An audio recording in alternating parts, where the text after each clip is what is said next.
Hi friends, welcome back. ദൃശ്യം 3യുടെ official trailer വന്നിട്ടുണ്ട്. നമ്മളൊക്കെ പ്രതീക്ഷയോടെ കാത്തിരിക്കുകയാണ്. പറഞ്ഞ ടൈമിൽ തന്നെ ഇവർ തന്നിട്ടുണ്ട്. വന്നിട്ട് ഇപ്പോൾ 3 മിനിറ്റായി. 11,414 വ്യൂ ഓൾറെഡി ആയി. ദൃശ്യം 3 ഒഫീഷ്യൽ ട്രെയിലർ.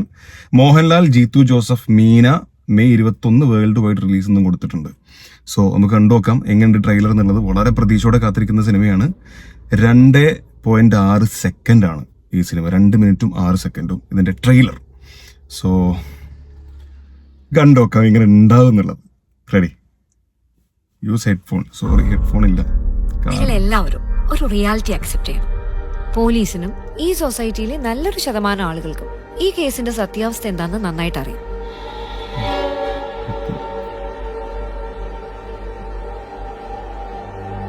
അതാ റിയാലിറ്റി ഭയങ്കരമായില്ലേ? അയാളൊരു കില്ലാടിയാ.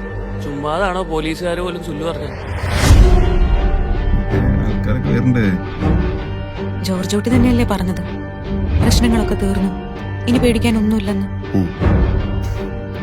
പ്രശ്നം തീർന്നിട്ടില്ല, വീണ്ടും പ്രശ്നം. പോലീസിന്റെ രീതികൾ മുൻകൂട്ടി കണ്ട് കളിക്കുന്ന ഒരാളാണല്ലോ അയാൾ. പോലീസുകാരും അയാളുടെ ഒരു ഫാനാണ്.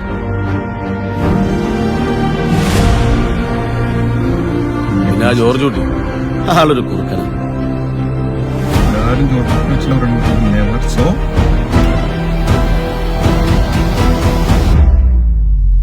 What it cost him. ഏടാ മോനെ, അതെന്താണ്? ഈ ആക്സിഡന്റ് കാര്യം എന്താ അവരോട് പറയാൻ പറ്റാത്തെ? അവരെ രക്ഷിക്കാനാണെങ്കിലും ഞാൻ ഈ ചെയ്ത കാര്യങ്ങളൊക്കെ കാണുമ്പോൾ അവരുടെ അച്ഛനൊരു ക്രിമിനലാണ് എന്നൊരു തോന്നലുണ്ടായാൽ ഏയ്, അവരങ്ങനെയൊന്നും ചിന്തിക്കില്ല.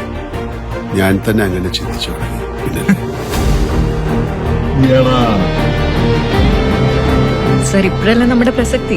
മീഡിയ ഇൻവെസ്റ്റിഗേഷനിലൂടെ ജീവൻ വെച്ച് തെളിയിക്കപ്പെട്ട എന്തോരം കേസുകളുണ്ട് സർ. അവരാരാണെന്ന് മനസ്സിലാക്കാൻ എന്തെങ്കിലും സൂചന തരാൻ പറ്റും? I want his full file on my desk as soon as possible.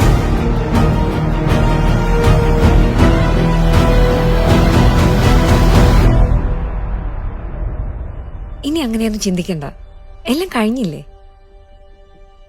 കഴിഞ്ഞോ?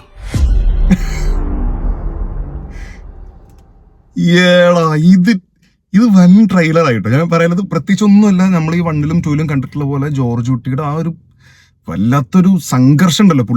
പുള്ളിക്കാരനോടൊന്നും നടത്തുന്നൊരു സംഘർഷം. ഈ പറഞ്ഞ പോലെ ഞാനൊരു ക്രിമിനലാണെന്ന് ഞാൻ തന്നെ ചിന്തിച്ചു തുടങ്ങി. ആൻഡ് അവിടെ പറഞ്ഞപ്പോൾ എനിക്ക് തോന്നിയതേ, ഇതിലൊരു പറച്ചിലുണ്ടായിരുന്നു.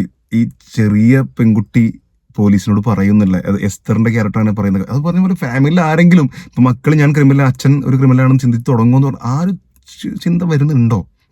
അത് ചെയ്ത് ഇന്ന കാരണങ്ങൾക്കാണെങ്കിൽ പോലും ഇതൊരു ക്രിമിനൽ പരിപാടിയല്ല. ഇത് നിയമപരമായിട്ട് നേരിട്ടിട്ടാണ് ഒഴിവാക്കി കഴിഞ്ഞല്ലോ എന്നങ്ങനെ ചിന്തിച്ചിട്ട് അങ്ങനെ തുറന്ന് പറയുമോ? അങ്ങനത്തെ ഒരു അവസ്ഥയിൽ എത്തിക്കോ? എനിക്ക് തോന്നുന്നു മിക്കവാറും ആ പറച്ചിൽ കേട്ട അങ്ങനത്തെ ഒരു പരിപാടിയാണ്. അങ്ങനെ ആവണം എന്നല്ല, കാരണം അങ്ങനെ നമ്മളെ കൊണ്ട് ചിന്തിപ്പിക്കുകയാണ് മനഃപൂർവ്വം. ജീത്തു ജോസഫ് മണ്ടനൊന്നുമല്ലല്ലോ, ഇപ്പൊ നമ്മൾ കണ്ടതാണ്.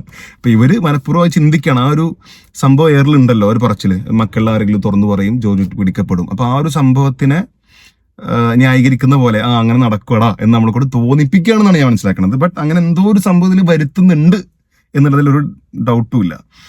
4ാം ക്ലാസ്സുകാരന്റെ 3ാമത്തെ വരവ്, ശരിക്കും നമ്മൾ അയാളെ എല്ലാം നിരീക്ഷിച്ചുകൊണ്ടിരിക്കുന്നത്. അയാൾ നമ്മളാണോ? ഡയലോഗ് കുറേ സാധനങ്ങൾ ഉണ്ട് ഇതിൽ. ആ സംഭവമായിട്ട് എന്തെങ്കിലും കൊടുത്തിട്ടുണ്ടോ? എന്തോ ഞാൻ പറഞ്ഞ ആരെങ്കിലും ഇവിടെ ശ്രദ്ധിച്ചിട്ടുണ്ടോ നോക്കണത്? ഇത് ഇവിടെ ഈ ആദ്യത്തിലൊന്നും കാണാനില്ല. ഇല്ലില്ല. അങ്ങനെ മലയാളത്തിന്റെ അടുത്ത ഇൻഡസ്ട്രിയൽ ഹിറ്റിന്റെ ട്രെയിലർ എത്തിക്കഴിഞ്ഞു 100%. ഓക്കെ, ഇത് എന്തായാലും നല്ല ക്ലാസിക് സാധനം തന്നെയാണ്. ക്ലാസിക് ത്രില്ലർ എന്നൊക്കെ നമുക്ക് വിശേഷിപ്പിക്കാവുന്ന ഒരു പടമാണെന്നാണ് എൻ്റെ ഒരു ഇത്.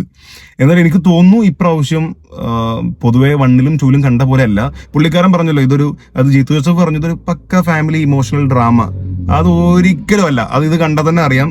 ഇപ്രാവശ്യവും നമ്മുടെ ഈ ജോർജ് കുട്ടീന്റെ കഥാപാത്രം ഭയങ്കരമായിട്ട് സംഘർഷഭരിതമാവുകയും പുള്ളിക്കാരൻ വല്ലാതെ, അതായത് ഈ പറഞ്ഞ പോലെ ഞാൻ തന്നെ അങ്ങനെ ചിന്തിച്ചു തുടങ്ങിയെന്ന് പറയുമ്പോൾ ഈ ഗീവ് അപ്പ് എന്നുള്ളൊരു അവസ്ഥയിലേക്ക് കൊണ്ടെത്തിക്കുന്നുണ്ട്.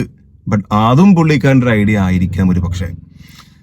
സ്വയം ഞാൻ തന്നെ അങ്ങനെ ഞാൻ നിർത്തുകയാണെന്നുള്ള രീതിയിൽ എന്നെ കൂടെ വയ്യ, എനിക്ക് താങ്ങാൻ വയ്യ. ആ ക്യാരക്ടറിന് പറ്റൂല, അത് വേറെ കാര്യം കേട്ടോ. പുള്ളിക്കാരൻ ആ മാനുഷികനൊന്നും അല്ലല്ലോ. ബട്ട് അയാളുടെ ഇത് വെച്ച് അയാളുടെ കുടുംബത്തിന് വേണ്ടി കഷ്ടപ്പെട്ട് അയാൾക്ക് ചെയ്യാവുന്നതിനേക്കാൾ അപ്പുറം ചെയ്യാണ്. അത് ഇവിടെ നിർത്തും, ഇപ്പൊ കഴിഞ്ഞു, ഇപ്പൊ പിടിക്കപ്പെടും. അതിന്റെ ഇടയിൽ ഈ ഫാമിലി ഇങ്ങനെ ചിന്തിച്ചിട്ട് ഫാമിലി തന്നെ, അതായത് മക്കൾ തന്നെ അച്ഛനെ പോലീസ് ഒറ്റിക്കൊടുക്കുമോ എന്നൊക്കെ രീതിയിലേക്ക് കൊണ്ടുവന്നിട്ട് അതിനെങ്ങനെ മറികടക്കും എന്നുള്ളതായിരിക്കും മിക്കവാറും പറയാം. എന്തായാലും ലാസ്റ്റ് ഭാഗമാണ്, ഇനി ഒരു ഫോർത്ത് ഇല്ല എന്ന രീതിയിലാണ് പറഞ്ഞു കേട്ടത്. ഒഫീഷ്യൽ അവരെ കുറിച്ച് പറഞ്ഞിട്ടൊന്നുമില്ല. സോ എന്തായാലും ഇതിലൊരു തീരുമാനമാകും.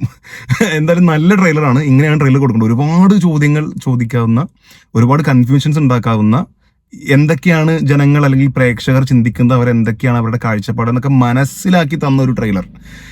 അതുപോലെ എനിക്ക് തോന്നുന്നത് അവരുടെ പല കാര്യങ്ങളും ഓക്കെ അങ്ങനെ തന്നെ വിചാരിച്ചു, അങ്ങനെയാണ് നടക്കാൻ പോകണമെന്നുള്ള തോന്നലുണ്ടാക്കുന്ന, എനിക്കെന്തോ അങ്ങനെയാണ് തോന്നുന്നത്. അത് അതിനുവേണ്ടി അവർ ചെയ്തതാണെന്നാണ് തോന്നുന്നത്. എന്തായാലും നല്ല ട്രെയിലറാണ്, പ്രതീക്ഷയോടെ കാത്തിരിക്കുന്ന സിനിമയാണ്. എന്തായാലും 21 പോയി കണ്ടിരിക്കും. ഫസ്റ്റ് ഷോ വരുന്നത് 8 മണിക്കാണെന്നാണ് പറഞ്ഞു കേൾക്കുന്നത്. അതിന്റെ ടിക്കറ്റും കാര്യങ്ങളൊന്നും കിട്ടിയിട്ടില്ല, അത് നോക്കിക്കൊണ്ടിരിക്കുകയാണ്. എപ്പോഴാണോ അതിന്റെ ടിക്കറ്റ് കൊടുത്തു തുടങ്ങുന്നത് അപ്പോൾ തന്നെ ടിക്കറ്റ് എടുക്കുന്നതായിരിക്കും. എന്നെ പോലെ വളരെ പ്രതീക്ഷയോടെ ഈ സിനിമയ്ക്ക് വേണ്ടി കാത്തിരിക്കുന്നവർ തീർച്ചയായിട്ടും കമന്റ് രേഖപ്പെടുത്തുക. ആൻഡ് നിങ്ങൾ ട്രെയിലർ കണ്ടപ്പോൾ നിങ്ങൾക്ക് ഉണ്ടായിരുന്ന തോട്ട്സ് എന്തൊക്കെയാണെന്നുള്ളത് മറക്കാതെ കമന്റ് രേഖപ്പെടുത്തുക. കമന്റ് ബോക്സ് നമുക്കൊരു ചർച്ച വേദിയാക്കാം. സോ കീടുക്കും.